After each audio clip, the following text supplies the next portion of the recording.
Qala mu'alif rahimahullah ta'ala wa ada man nafa'a bihi wa ulum bayan.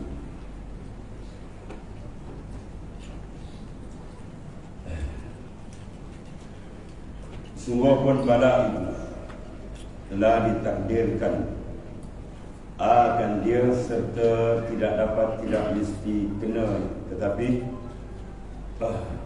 mudah akan dia oleh Allah Subhanahu Wa Taala di atas ni, dan merezekikan dia akan dia dengan sabar,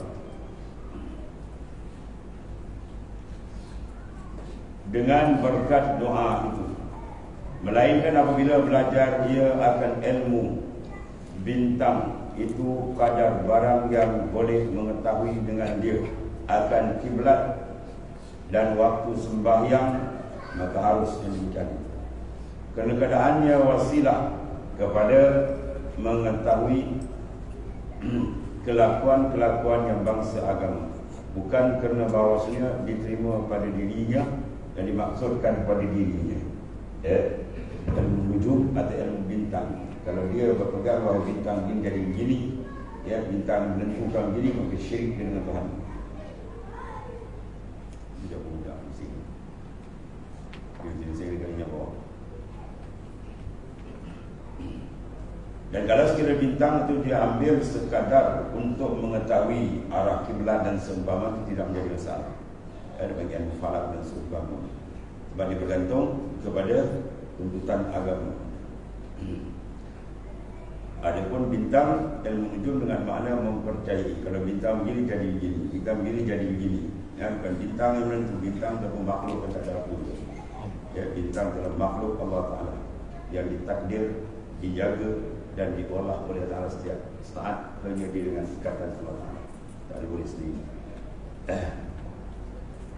Kemudian kata berhamba, maka apabila kita dapat mengetahuikan akan demikian itu dengan yang lain daripada, maka tiada sahaja kita belajar akan dia, kerana ghalib sangat orang yang masuk ke dalam belajar ilmu bintang, mereka terlajak kepada berbicara hikmat-hikmat.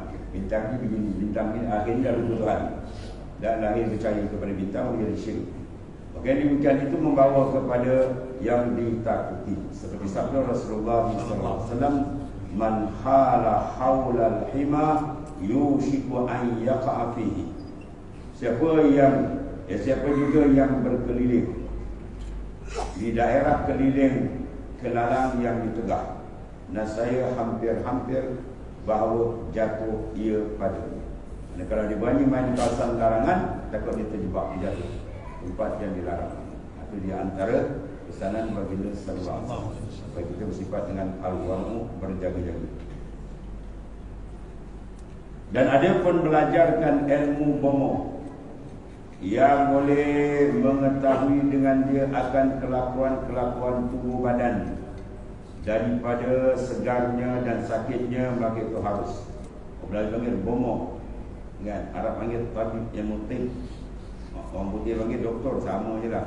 Doktor pun bomo juga panggil nama dia, orang putih panggil bomo, orang putih panggil doktor, orang lain panggil tukang ubat, Arab panggil tabib, sama je.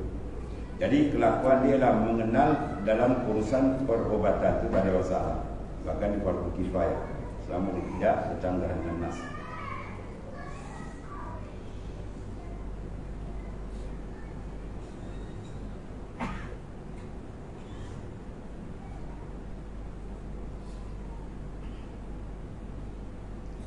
Maka ia harus, kerana bahawasanya berbomoh ataupun berobat itu satu sebab daripada sekalian sebab-sebab. Maka Nabi mengatakan di kulli da'in dawa, pada dawa, tiap-tiap penyakit ada obat, maka hendaklah kamu berobat. Berobat zahir secara zahir, berobat batin secara batin.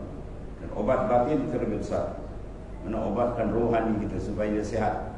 Jangan maknanya dia berpenyakit. Dalil rohani kita berpenyakit, beribadat dia rasa berat. Kalau kerja dunia dia pantas. Kalau kerja ibadat buat, bukan tak buat, lembab macam nak mampus dulu. Jangan buat. Hegi. Tambah pula kadang-kadang dah tua betul hegi lagi. badan dah bau tanah pun digigil gitu. Ya. Itu dipanggil apa? Penyakit. Iza lam taqwa ala qiyamil lail wa siyamin nahar fa'lam annaka maqbulun qad qabbalatka hati-hati. Bila kau tidak puasa, maknanya nak bangun malam, bangun tahajud berat, dia dah tahu kelebihan besar. Siapa kekalkan qiyamul lail tahajud, maka terangkat azab kubur besar tadi. Tapi nak buat penat berat, dia kan dia ditekan berat dosa dia panggil. Inna sikala zunub yamna ila mashi ila ta'atillah. Sebenarnya berat dosa itu mencegah seseorang daripada laju beribadah. Lepas tu kita cek ni, bila kita rasa ringan ibadat, syukur kepada Tuhan, kita dekat rohani sihat. Kalau rasa berat, nak buat, itu berat, dia kena istighfar banyak ni, kat dia balik. Ya, sebab zunub dosa itu sikal ditekan. Bila kita istighfar sungguh-sungguh, tawajuhkan hati kepada Ta'ala, insyaAllah dia ingat balik. Sebab bila karat-karat hilang atau pengikat dia putus, tali-tali mengikat rohani kita putus, maka dia jalan lancar balik. Atau keadaan itu. Ya. Itu kata Syirah Al-Ta'i. Inna sigala zunub yamna ila mash ila ta'atillah. Sungguh berat dosa mengikat kamu dari berjalan kepada Ta'ala. Maka berobat zahir, ya, Abu Hukum tengok keadaan. Kalau sekiranya dia tidak mampu bersabar, kalau tak berobat ini menyebabkan mungkin datang masalah lebih berat, ya, sampai bawa mungkin dia tak, sampai dia mempertikai qada Allah dan sebagainya, ambil berobat. Ya, timbul si aku ni sakit, tidak mula. Kalau siap-siap dia menjadi besar. Ya, jadi maknanya kalau begitu dia berobat lebih baik. Tapi kalau sekiranya dia boleh taslim, ya, sehingga sampai peringkat macam peringkat aulia dan man mu'anul ata, sehingga manak sakit itu dikasih nikmat. At-talazus bil balayat tahaqququm biridha. Siapa yang boleh berlazat dengan bala, itu mantap, dia punya makam letak tinggi. Pada aulia dia seronok. Bila kena bala itu dia kata apa? Ya, dia kata ahla minan apa? Manis. Makna lebih manis daripada makna tadi. Allah. Al-akhlaq min al-asal. Satu wali dia jumpa dia tengah sakit kan. Dia tengah sakit tu, dia kata apa? Maradi akhlaq min al-asal. Penyakit aku ni lebih manis daripada madu. Oh, dahsyat tadi. Kita kena penyakit nyingai jangan mati. Sebab kita kurang kenal Tuhan. Ya, kalau dia kenal Tuhan lain. Sebab dia tak pandang sakit, dia pandang sebalik tu. Ya, dia sakit apa jenis sakit? Sakit pinggang, sakit belakang, sakit kepala, sakit mata, apa sakit saja yang kena pada orang beriman, lain tak sama dengan orang kafir. Kalau orang kafir kena ditakzib yang Tuhan nak azab. Kalau orang iman Tuhan nak pun dosa dia tak bersalah. Ya, dosa kita hapus dengan sebab tertahan hapus dosa. Oh, dahsyat.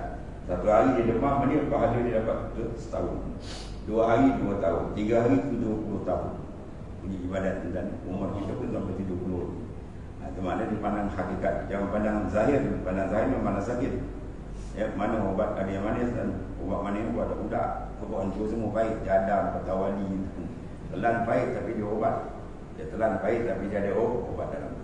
Sakit luar zahir pada hakikat batin dia mengubat rohani kita. Maka ubat rohani itu lebih besar. Kalau jasad kita tak ubat menyebabkan takut. Ya, takut mati. Bila mati dia takut apa? Luput kenikmatan dunia yang sementara. Dan kalau rohani kena dekat ubat, melepaskan luput mati rohani, wasak perjalanan rohani, luput nikmat akhirat lagi besar. Sebab itu dia kena apa? Dua-dua ubat. Jadi kalau penyakit zahir, dia boleh tahan tak apa. Sebab berlaku dalam zaman Rasulullah SAW seorang perempuan yang mana dia ni buta, dan buta asli. Jadi bila dia jumpa Rasulullah minta doa, sebab Rasulullah datang peperangan, orang tu kena panah dan mata tu keluar kalau Rasulullah masuk kepada dia. Setelah sapu, setelah doa, lebih terang daripada asal. Ya. Mata kena panah boleh masuk balik. Jadi minta doa. Maka Rasulullah kata boleh, tapi Rasulullah pilih. Dia lebih takhir, pilih. Kalau engkau sabar, maka Rasulullah mengatakan falakil jannah, confirm syurga untuk.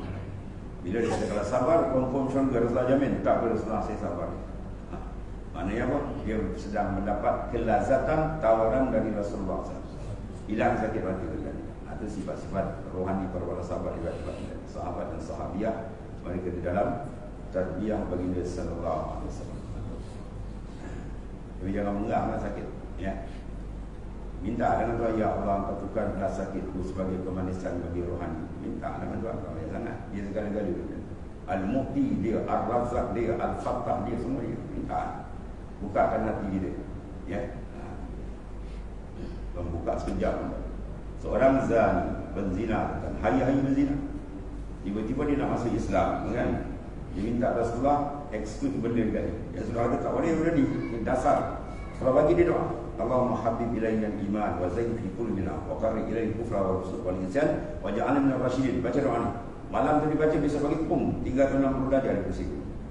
Dia jumpa panggil Rasul, dah tak ada Rasulullah, dah bertukar lah. Ya, dah benci daripada benda maksiat yang tersebut. Sekejap dengan bayangan. Tuan sebentar sekejap. Minta dengan dia. Dia Fattah dan dia Fattah wa Mu'ta. Ya, dia ya Wahhab wa Tuhan yang mau sangat memberi kurnia ni. Cempak dalam kalbi kita berpusing. Ya, terus jadi orang yang hebat. Banyak orang yang jahat-jahat ada orang beri jadi orang hebat-hebat di sisi Allah. Lepas tu jangan putus asa. Dia banyak merayu dengan dia. Dengan ikhlas sungguh buka jalan. Jangan kita besar diri. Yang buat ibadat lah jangan rasa hebat. Dia hebat dia tuan menyampah dia tendang kita habis. Banyak tempat dekat wali boleh jadi kufur tu. Bala ambak orang jangan lawan ilmu dia, amalan dia boleh terkarumat teramat boleh terlubang. Akhirnya bom mati kafir wal ayat sebenarnya. Setinggi-tinggi martabat tak tahu jatuh kan. Terdengar martabat dia boleh angkat. Itu tujuan dia. Al-Muzil nama dia, Ar-Rafiq pun nama dia. Yang menghina pun nama dia, yang Rafiq mengangkat pun dia juga. Jadi mana kita bergantung kuat hati kita dengan dia. Minta. Seperti segala sebab-sebab yang lain juga lah. Kerana bahawa Rasulullah Nabi besar kita Muhammad sallallahu alaihi wasallam pun berobat. Ya, Rasulullah pun berobat. Rasulullah berobat apa? Bitasyri'. Kena mengajar syariat. Ya, Rasulullah tak berobat tak ada hal dan ya, bahkan sakit Nabi tu berganda dia sakit kita. Sakit para Rasul berganda lagi sakit pada kita. Kadang-kadang ekologi akal kita yang bodoh. Hari kata Rasul ke orang hebat dengan tuan, mereka ayah pergi sakit kan? Atau pergi sakit sikit ada. Rasul lagi hebat sakit kan? Jadi Allah beri pada Rasul tadi kerja apa? Mengangkat dia yang darajat dia, darajat mereka sentiasa terangkat. Betul Musa kita ada seorang sahabat dia ceraikan isteri dia. Sebab apa? Sepanjang duduk dengan isteri tak pernah isteri sakit, dia tak ada kebajikan dia. Kita terbalik pula asyik sakit tinggal ni. Dan kejap sekejap, kejap klinik, kejap bayar maut tu. Itu kepala otak kita dan kepala otak kita banyak masuk air. Dia sahabat tak ada tadi. Sebab dipandang kalau ada penyakit ke mana orang tu dalam perhatian Allah Ta'ala. Ya. Kalau tak sakit tak apa tu Fir'aun. Ya, atau dia tak ada sakit apa dengan aku Tuhan. Dan lagi dikayatkan daripada Imam kita Asy-Syafi'i radhiyallahu anhu bahawa dia berkata al-ilmu ilman, ilmu fiqh li adyani wa ilmu tib lil abdani wa ma wara'a zalika yaqbul lughatul majlis. Bermula jenis ilmu itu dua saja. Satu ilmu fiqh. Ilmu fiqh mana ilmu kepahaman tentang ulumuddin bagi membaikkan agama. Ya.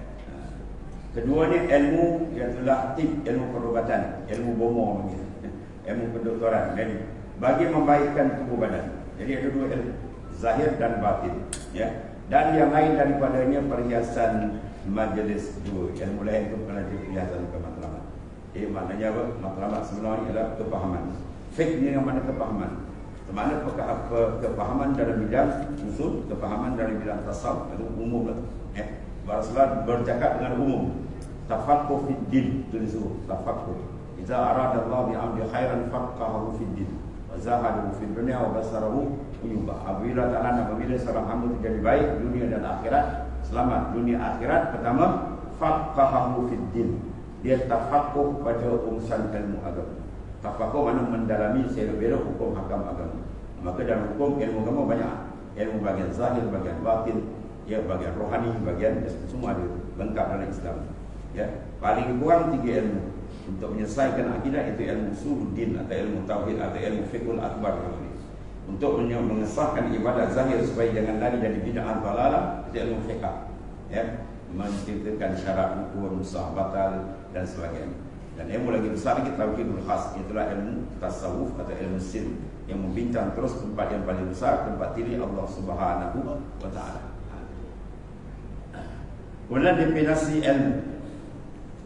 Dan ada pun mentafsirkan mahiyah ilmu, hakikat ilmu. Mahiyah. Ya, hakikat itu maka iaitulah satu sifat yang nyata dengan dan terang dengan dia bagi yang mempunyainya oleh perkara-perkara tersebut. Jadi dengan dia jadi terang. Sebab tu ilmu dipanggil nur. Al-ilmu nurun wa nurullah la yuhda lil 'asi.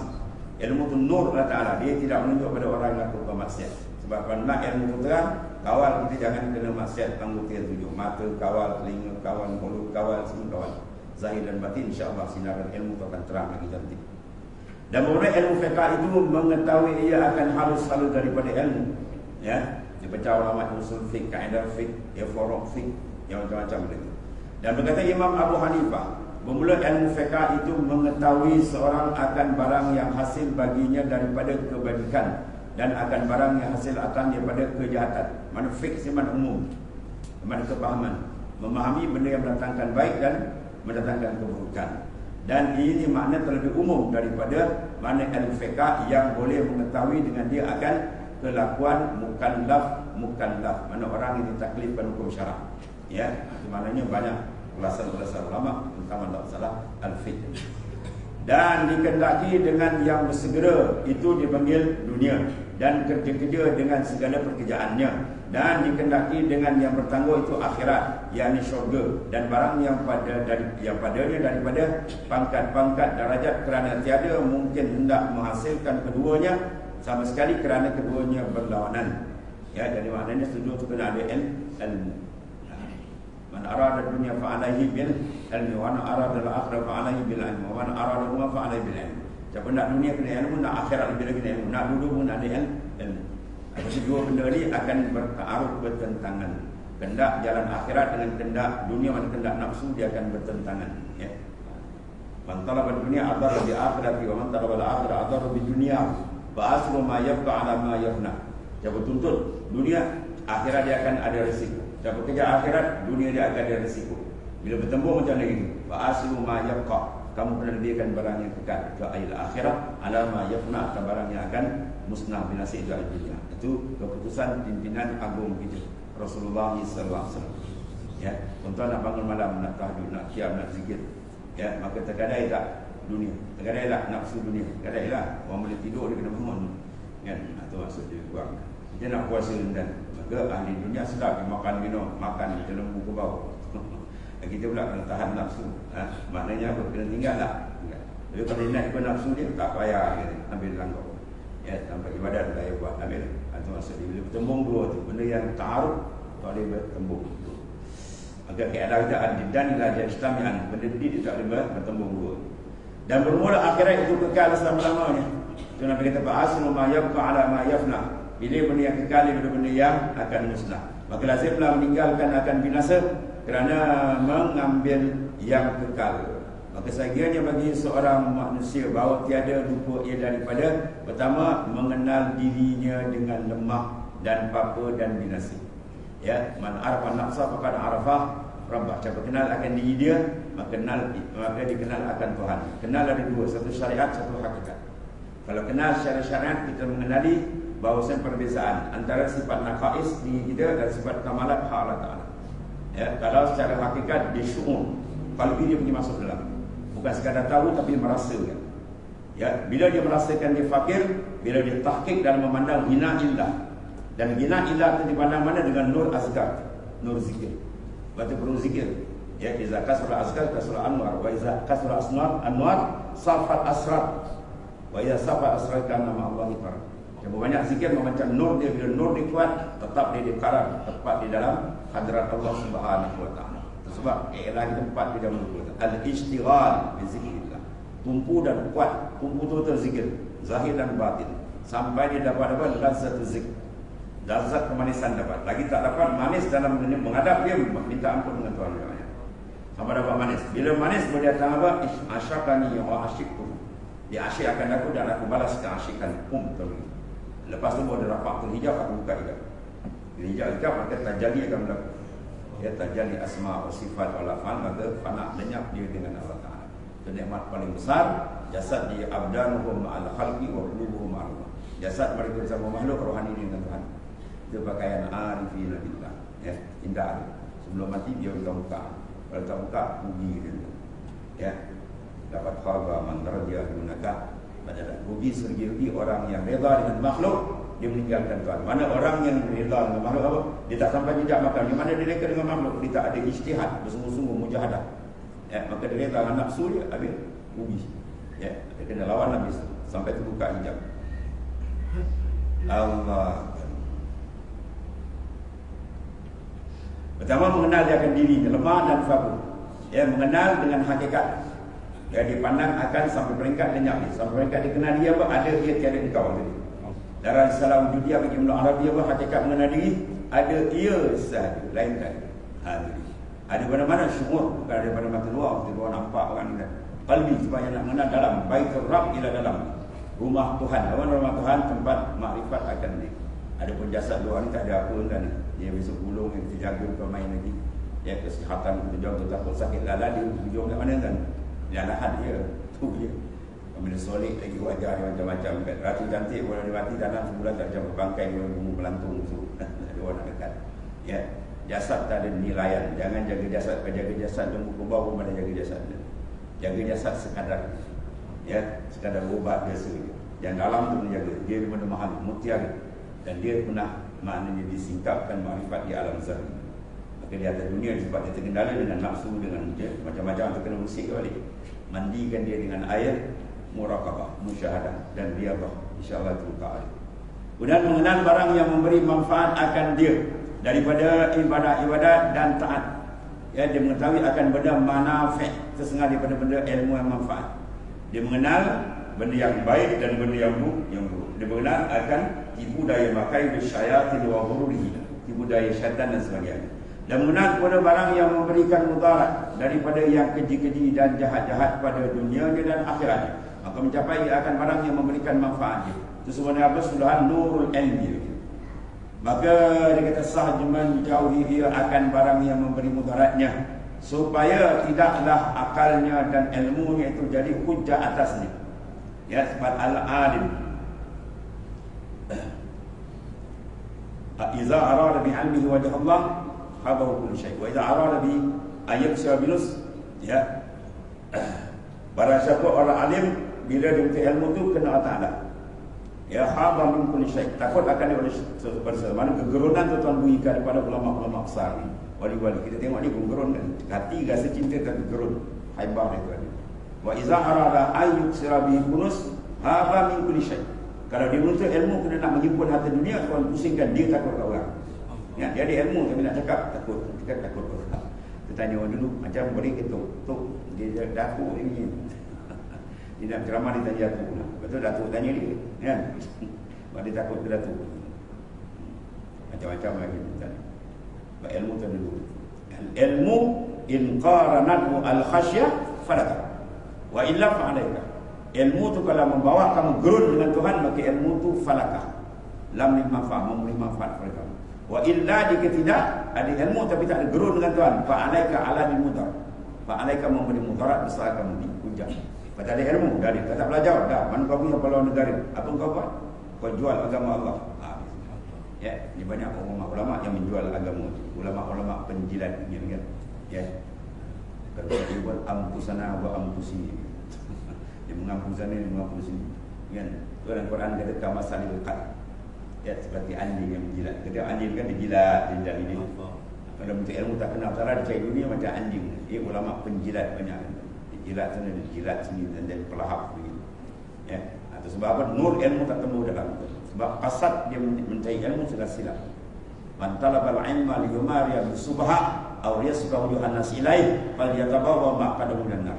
Siapa tuntut ilmu kena nak berbangga dengan orang, kena nak memalingkan muka manusia supaya pengaruh agama mengikut ramai. Sediakan tempat duduk dalam neraka jahanam, kata Rasulullah SAW. Fal yatabawwa maq'adahu minan nar.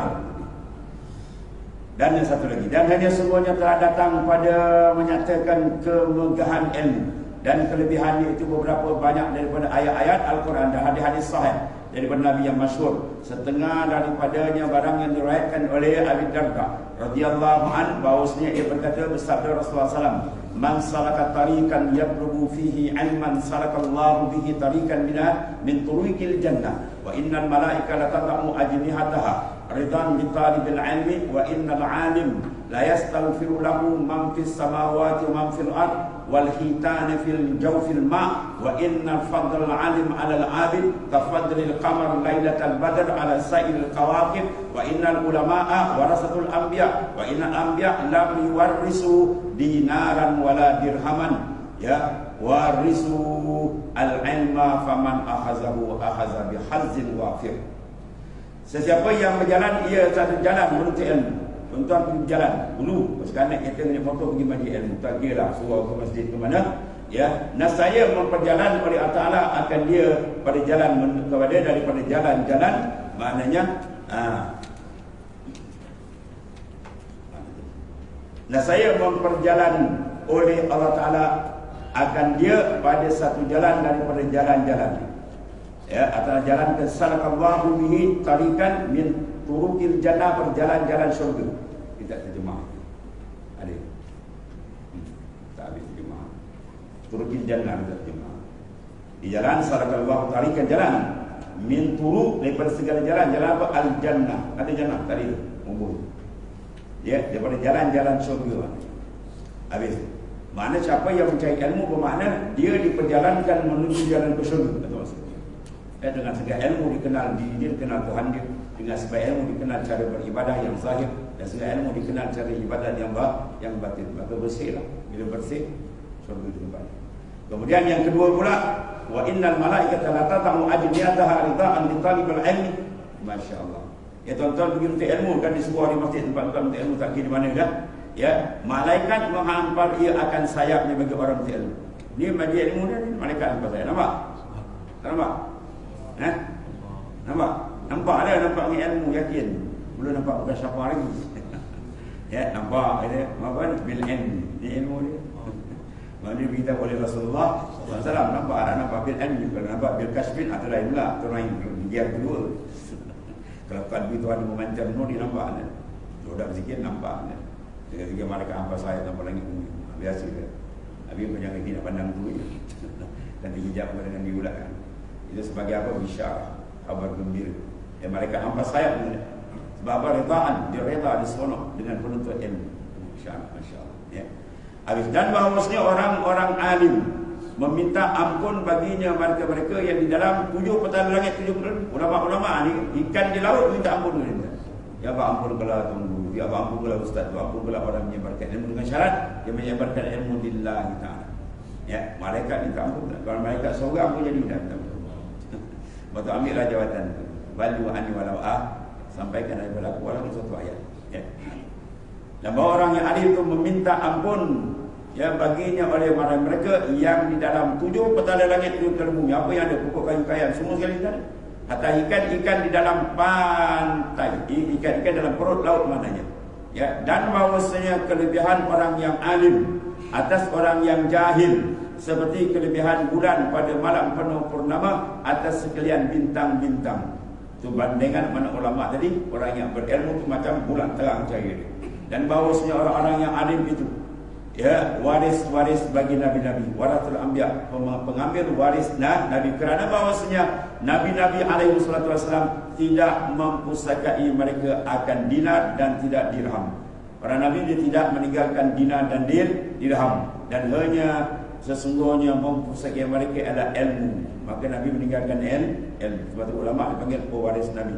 Maka siapa yang mengambil akan dia mewaris daripada nabi, hanya sesungguhnya dia mengambil ia dengan habuan yang sempurna. Yang mana kita ambil wirasah ilmu daripada baginda sallallahu alaihi wasallam. Itu adalah satu maknanya pusaka yang amat besar, tinggi nilainya di sisi Allah Subhanahu wa taala. Oleh kerana itu syukur kita kepada Allah bila Allah Taala kurniakan pada kita, bukan pandai kita, bukan gede kita, semua kurnia dari Tuhan. Kita pandang tu hazam min fadli rabbi, itu semua kurnia Tuhan. Kita syukur, maka dengan syukur insya-Allah akan ditambah lagi oleh Allah Subhanahu wa taala. Dan pastun bi niat kita hal ta'allum. Ini membahas akan datang masalah kita nak qasad niat dalam belajar macam mana cara supaya ilmu itu mendatangkan keberkatan Allah. Bismillahirrahmanirrahim. Sayyidina Maulana Muhammadin wa ala alihi Allahumma ighfir lana ya Rabb. Amin. Fa inna khairal Alhamdulillah. Minta salah aja semua.